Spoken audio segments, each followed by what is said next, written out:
কাউকে অফার করা হলো, তাকে 50 লাখ টাকা দেওয়া হবে, বিনিময়ে তার পায়ের এখান থেকে কেটে নেওয়া হবে।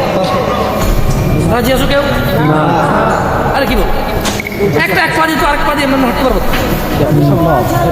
রাজি নাই? 50 লাখ, আচ্ছা 1 কোটি, এক পা আরেক পা আছে না? কে ল্যাংড়া ঘোড়া মানুষের বাচ্চা কাচ্চা নাই? ওরা কি জীবন উপভোগ করে না?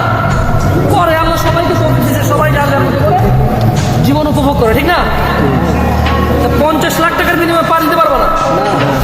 ওকে ঠিক আছে, একটা চোখ 10 লাখের বিনিময় না দিবা না?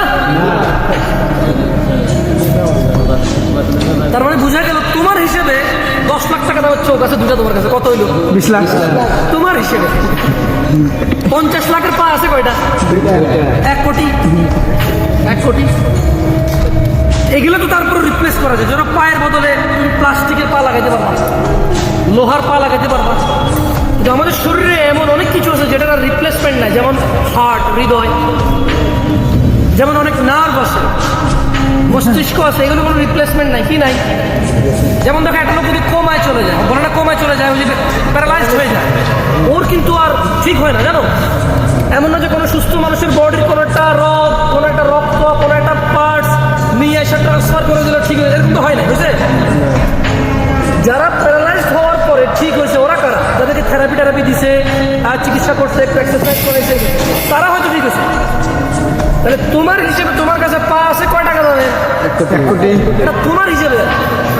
ধরবেন একজন আমেরিকান লোক, বিজনেসম্যান, যদি তাকে অফার করা হয় তার একটা পা নাই, আর যদি তাকে অফার করা হয় এক্স্যাক্টলি আল্লাহ যেরকম পা দিছে সেম পা এরকম করবো, একবারে ডান পা যেরকম ঠিক পাম্পা এরকম হয়ে যাবে, তুমি কত টাকা দিতে রাজি আছে? হয়তো সে বলবে আমার পুরো $100 মিলিয়ন $50 মিলিয়ন দিতে রাজি আছে, কারণ আমি চাই আগের মতো দৌড়াইতে, যেভাবে আমি আগে দৌড়াইতাম, যেভাবে আমি নিজের পায়ে নিজে উঠতাম, চলতাম, ফিরতাম, আমি সেরকম দৌড়াইতাম, হয়তো ঠিক না? তোমার হিসেবে এটা 50 লাখ, তার কাছে এটা $50 মিলিয়ন পা, তার কাছে এটা কত $1 মিলিয়ন পা? 50 মিলিয়ন। এগুলি কি রিজিক না? পৃথিবীতে সবচাইতে দুর্বল, সবচাইতে লো ক্যাটাগরি রিজিক হচ্ছে টাকা। পৃথিবীর সবচেয়ে লো ক্যাটাগরি রিজিক কি? টাকা। বাট এটা নিয়ামত, এটা কি নিয়ামত। কিন্তু সবচেয়ে বড় রিস্ক হচ্ছে তাওহীদ, কি? আল্লাহর একত্ববাদিতা, কি? এটা হচ্ছে সবচেয়ে বড় রিজিক, কারণ এটা জান্নাতে ঢুকাবে। কোথায় ঢুকাবে? জান্নাতে। কি হবে? এইভাবে স্বর্ণ খচিত চেয়ারে হেলান দিয়ে জান্নাতের এক অপর সাথে গল্প করবে।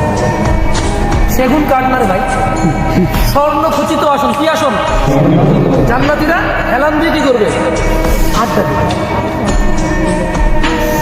এবং যা তাদের মনে চায় তা ওরা পাবে। কোথায়? হাতের নাগালে। কোথায় পাবে? হাতের নাগালে। ওদের পায়ের নিচে দিয়ে ঝর্ণা বইবে দুধে। সুবহানাল্লাহ। এই জান্নাত পাবে তাওহীদের কারণে। কিসের কারণে?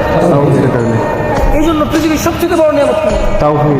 কারণ ওরা, ধরো তুমি মাটি কাটলা, 500 টাকা পাবা। মাটি কাটলে কয় টাকা পাবা? 500। ভ্যান গাড়ি চালালে 1000 টাকা পাবা। 1000। তুমি একটা চাকরি করলে হয়তো তুমি মাসে 30,000 টাকা বেতন পেলে, ডেলি কত হলো? 1000 থেকে একটু বেশি পড়ে, কারণ 4 দিন বন্ধ আছে। কদিন বন্ধ আছে? 4 দিন। কোথাও 6 দিন, 8 দিন বন্ধ, 2 দিন করে সপ্তাহে। তাহলে তোমার একদিনের বেতন হলো ধরো 1400-1500 টাকা। কিন্তু যে তাওহীদ নিয়ে আসে এর বিনিময়ে সে কি পাবে? জান্নাত পাবে।